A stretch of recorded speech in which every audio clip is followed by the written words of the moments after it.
Hello, my friends, and welcome back. Yeah.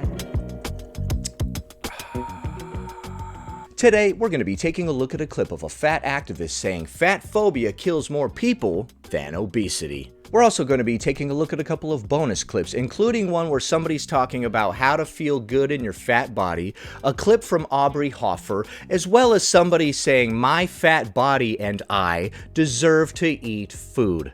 Before we proceed, please click the like button so that I may apply comb to mustache.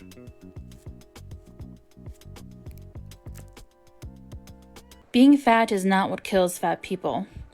What kills fat people is the time being taken away from our lives by those who refuse to let us live them. What kills fat people is the time taken away from our lives by those who would not let us live them.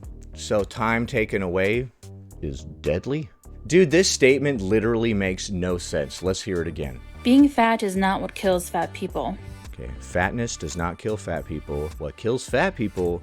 What kills fat people is the time being taken away. The time being taken away. Okay, so somebody taking away your time kills you. Okay, then one could say that you're killing me by taking my time away by having me watch this brain rot, right? I didn't know that having time taken away was deadly. From our lives by those who refuse to let us live them. Who's refusing to let you live your life? Because some random moron left you a negative comment on a video that you uploaded to TikTok one time? Okay, so it's not the diabetes, or the hypertension, or the stroke, or the heart attacks, or the metabolic syndrome that's harming larger people. It's the time taken away from them by people who would not let them live their lives. And who was that? Who stopped you from living your life and took your time away? I didn't realize that somebody leaving some stupid random negative comment was stopping us from living our lives. Next. This is a reading for those who don't feel good in their fat body. Finally, something for me. Okay, do me a favor. Make a list of all the things that are difficult about living in your fat body. Everything from the difficulty of navigating dating apps to your family's fat jokes to the size of airline bathrooms. Write them all down. Okay, what about the fact that I can't walk up a flight of stairs or breathe without an oxygen tube? I have a CPAP machine. I have to have insulin injections now. I've got a lot of problems related to my obesity. Medical problems, not how everybody else is treating me. There will be a lot of items on your list. For me, there were 53. Did any of them include the stuff that we cannot do because of our size? Or was it all the way that everybody else is treating us? I bet it was all the way that everybody else is treating us, wasn't it? Now imagine that all structural anti-fatness has been ended in this country. That's not really doing too much to help me get up that flight of stairs, or no longer require insulin, or no longer require a CPAP machine or an oxygen tube. If all the structural anti-fatness was gone, I would still pass away very early. Is it the structural anti-fatness that has people passing away between the age of 30 and 40? Or is it the numerous health complications that come along with being morbidly obese? I know the point of this little exercise that she's doing is to be like, look, all your problems are not even your own fault, it's everybody else's fault. Because she asked you to write down all the negative things that you've experienced because of your obesity, but it was all like all the negative stuff that people have done to you. And then you're supposed to be like, now, imagine if there was no such thing as anti-fatness. How many of those things would remain? None of them.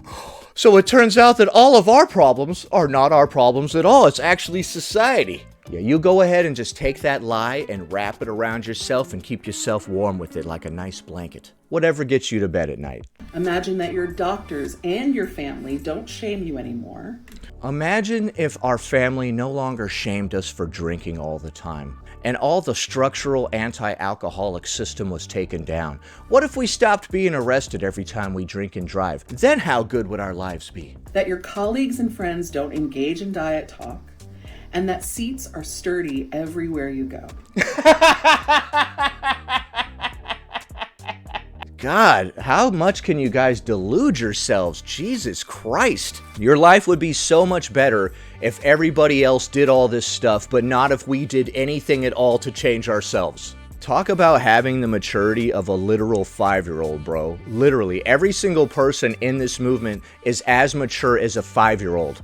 No personal accountability, no hard work. Blame literally every single aspect of yourself on something external. Imagine clothing and employment and love and respect are all ample enough to find you and to cover you. I think that most fat activists' story would end the same even if they were given all of that support. If you encourage an alcoholic to keep drinking and tell him that there's nothing wrong with him, what kind of ending do you think that they're going to have? You give them all this support, like, yeah, keep drinking, dude. Yes, let's go. If you have a complex relationship with food, imagine it suddenly ends. Imagine trust. What does that mean? Your complex relationship with food suddenly ends? Complex relationship with food? Is that what we're calling it? Trusting your body's hunger, thirst, and movement cues without filtering them through the lens of years of diet culture. Trusting your body's hunger, thirst, and movement cues? If your hunger cue says to eat a bunch of highly processed crap, your thirst cue says to drink a bunch of soda, and your movement cue says to never get up off the couch, I think that you can stop listening to them. They're not leading you in the right direction. I'm not sure why we would think that listening to all of our animalistic urges and just doing whatever we feel as soon as we feel it would result in health. The irony is that if you never move, you're going to be tired all the time, and if you eat a bunch of garbage food, you're going to crave garbage food all the time. So in order to change, you're going to have to go through a period of discomfort where you force yourself to move even though you don't want to, and you don't eat that garbage food even though you do want to. And you're going to have to do it long enough that you stop craving that stuff. Imagine being able to eat, move, and have sex for the simple pleasures these bring without second guessing or have sex? Well, if we were both morbidly obese, I don't think that we're going to be able to come together in that way. There's going to be a lot of stuff in the way. I don't think that we could have any sort of sex if we were both morbidly obese. How's that even going to work? I'm not trying to be gross, but literally. Shame, because being fat and embodied and sexy are no longer shameful. In a world full of hedonistic degenerates, hard work and self-control are hot. It's different. It stands out. Now reread your list as if all those structural societal changes were real. How many of your hardships remain? Well, I still need insulin injections. I still can't get up off the couch without rocking several times. I still have metabolic syndrome and countless medical problems. So I have to thank you for making me make this list, because now I realize that all of my serious problems are my own. Only the trivial problems relate to how other people are treating me, like, oh, that guy gave me a dirty look on the bus. Oh, that really sucked. But not having my pancreas be able to produce its own insulin sucks even more. Likely some, but far fewer. Out of the 53 things that I find difficult about living in my... And it ends abruptly right there for some reason. She started to say, out of the 53 things that I talked about being difficult living in a fat body, blah, blah, blah, blah, blah, and then it cut off. Okay, so the entire purpose of that exercise was for you to try to take all of your own personal problems and externalize them and make them somebody else's problems so you don't have to feel bad about it. To spare your feelings. I recommend that everybody take care of their own personal problems and not try to blame them on somebody else. If all of your personal problems are society's fault, then you have no control. None of this is my fault, all the stuff that I do. Next, it's this lady again, and this time we're laying on a different piece of furniture. What is healthism? We're restoring our relationship with movement by laying in various pieces of furniture. Well, healthist bias is at work when people see me and make assumptions based on my large size. Did you write this dumb book? The stranger who yells, "Eat a salad," while I'm walking through my local subway station does not know my eating patterns. You're serious? What do you mean they don't know your eating patterns? He doesn't know that the reason I should, in fact, go eat a salad is probably because I skipped lunch altogether. If I was morbidly obese, I definitely wouldn't feel the need to go make up a meal that I missed. His healthist concern is not actually about my health at all. It's about him. My fat offends him, and it becomes an imagined shorthand for, in his mind, for a host of gluttonous behaviors. I don't know if he thought that deeply about it. Or perhaps because he spends a certain time on money and time and energy on his own body to look a certain way. He assumes that I should share those values. And you're getting a whole lot from somebody telling you to eat a salad. You're really reading into it. That if I did, surely I wouldn't be so terribly fat. But my body is different from his. What is this? We have different genetics, social locations, and hormones. You have different genetics, social locations? What the hell does social locations mean? So he's in good shape because of his social location, and you're not because you aren't in the same social location. I was unaware that being around certain types of people makes us gain or lose weight. And hormones.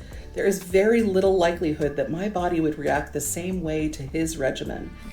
So if he eats healthy and exercises, it results in a healthy body, but if you do it, it results in morbid obesity. Not to be mean, but what is the average IQ in the fat acceptance movement, dude? Oh my God. When you eat all that food and exercise, you're gonna look this way, but if I do it, I just become morbidly obese. Really? Do you really believe that? You honestly can look yourself in the mirror and say those words to your own face and believe it. Be like, yeah, I'm eating just the same and moving just the same as him, but when I do it, I gain weight. You tell that to yourself in the mirror? Did fat activism start in Flint, Michigan? Because you guys are all acting like you've been drinking leaded water. And that's not meant to offend anybody from Flint, Michigan. That's really messed up what they did to your water over there. But there seems to be a very large disconnect from reality within this movement entirely. Like, I could do the same exact thing as that guy. I'll have completely different results. yeah, that's science. And I do not owe him one damn minute on an elliptical machine. You don't owe him one damn minute on an elliptical machine. See, that's why you are where you are. Instead of seeing it as I'm helping myself, you see it as giving into the patriarchy or doing what you're told by this man or whatever. You're rebelling against society by harming yourself. You guys want me to be healthy. I'll show you. Like, I don't owe him 1 minute on that elliptical. Right, you owe it to yourself. You're sticking it to him by harming yourself? No, you're not. You're sticking it to yourself. Real smart. And this is also why I say a lot of people have to get over their issues. This lady clearly has issues. Anytime she feels like doing something healthy, she immediately decides to throw that idea out the window because then she'd be giving in and doing what she's told. This person clearly has some sort of issue with some kind of male authority figure in her life, and she thinks that she's sticking it to that authority figure by harming herself. A lot of people go into adulthood and they are still caught up on their childhood issues. My parents never let me eat hot dogs when I was a kid. Now I'm eating all the hot dogs. Like, you're gonna have to get over it at some point and just start doing the things that you want to do, not to stick it to this person or that person from the past. Because then you're not even being yourself and you're not even free. You're just bouncing off of one of your emotional issues to the other and reacting to all of these issues. You're not thinking, you're just reacting. Healthism is at work anytime someone else tries to decide my health for me, For me. either by stereotyping what it is or implying what it should be. Okay, so that was dumb. I'm sure you're really sticking it to your first boyfriend, Fred, who all this is actually about. He tried to tell me to lose weight one time. Alright, so healthism is when other people want us to be healthy, and we rebel against them by harming ourselves. That takes care of that. Next. I'm overweight. Of course I eat more calories in the morning than other people do in the entire day. Alright, so this is more of that stupid trend where people are saying, I'm ABC, so of course I'm gonna XYZ. Except this one, she just keeps making fun of herself for some reason. She just said she eats more calories during breakfast than most people eat during the whole day. Okay. I'm overweight. Of course I'm a VIP member at every restaurant, but not at a gym. I'm overweight. Of course I'm gonna wear clothing that does not cover up my entire body for some reason. I'm overweight, but I'm not alone. Every second American is. Okay. Well, there are different levels to this thing. We've got overweight, we've got obese, and we've got morbid obesity. I think most Americans fall into the overweight category, not necessarily into the morbid obesity or even into the infinifat range. Okay, I don't know what the point of that was. She was just dunking on herself, and then at the end she said, I'm overweight, just like every other American. Like, the average person may be overweight, but I don't think that they're quite morbidly obese yet. Not saying that you are, or whatever. Like I said, I'm not sure what the point of that video was. Next. We unfortunately don't get to see a lot of fat joy in regards to food. What? We don't get to see a lot of fat joy in regards to food? Yeah, you're right. We've never seen overweight people eating copious amounts of food. It's not like mukbangs are a huge thing or anything. Oh, it's about time we got to see Fat Joy regarding food. We were all beginning to think that they never even ate. Probably because of fear of judgment, but fat bodies don't just deserve food, they deserve to enjoy it. Fat bodies deserve to enjoy food. Okay, so you're feeding your body as if it were like a pet and it is separate from yourself. Fat body, come on, fat body, get in here. Get in here. I'm ready to eat. I'm ready to eat. All right, fat body, sit down and then I'll feed you. Come on, give me a treat. Give me a treat. All right, settle down, fat body. Settle down. Fat bodies do deserve to eat. After this, are we going to take our fat body for a walk? Oh, maybe not. So repeat after me. My fat body and I My fat body and I deserve to enjoy food. deserve to enjoy food. My fat body and I? Okay, so we are literally considering our body a separate entity from ourselves. There's us, and then there's our body. Okay, so that was pure, unadulterated insanity. My fat body and I deserve to eat food. First of all, nobody deserves anything. Everybody deserves what they worked for. And secondly, I think that we've already been feeding our fat body. My fat body and I deserve to eat food. So you're finally gonna feed that body, huh? It's about time. Next. And here we have a clip from Aubrey Hoffer, PhD, where she's responding to a comment that says, getting a PhD to justify not putting down the fork. You're like a gold medalist at mental gymnastics. Okay, so they're implying that Aubrey went to school to get a PhD just to justify her weight or something. You're getting a PhD to justify being a fatty? That would be quite the length to go to justify your own personal actions, right? You're right. I sat down and I was like, oh God, I can't live with myself being a fat person. Here comes the projection that's being passed off as sarcasm. How do I live? How do I live? How do I do anything? You're right.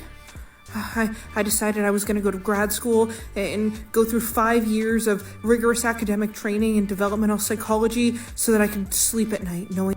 So you admit it. So he was right. No, I'm just kidding. Obviously, she's being sarcastic. that it's okay that I'm just a big fat fatty.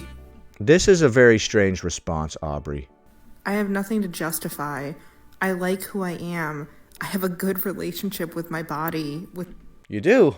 Are we supposed to have a relationship with our body? Last time I had a good relationship with my body, they arrested me. Kicked me out of that Applebee's. Sons of bitches. Food, with everything in my life. I have a good relationship with food. I like myself. I like my life. Okay, then why are you responding to this numbnuts? The fact that you need to justify any aspect of your life to this random jerk-off in the comments means that you are not okay with it. Make me start busting out my psychology, Aubrey. I study what I do because I love it. I study what I do because I think it's incredibly helpful. I believe that she has a major in body image or something, a focus on body image or something. To a lot of people. What mental gymnastics do you go through thinking that it is impossible that I could ever like who I am? Alright, so I would recommend not even responding to those type of comments in the future. If you feel like you don't need to explain yourself to somebody, then you don't need to explain yourself to somebody. You're just breathing life into that person's comment and giving them value. So what did you think of the clips that we just saw? Does fat phobia kill more people than obesity? Do we need to learn how to feel good in our fat bodies? And do my fat body and I deserve to eat food? Leave a comment below. Happy Monday, everybody. Anyway, that about does it. Thanks for watching, commenting, liking, and subscribing. And I'll see you in the next one.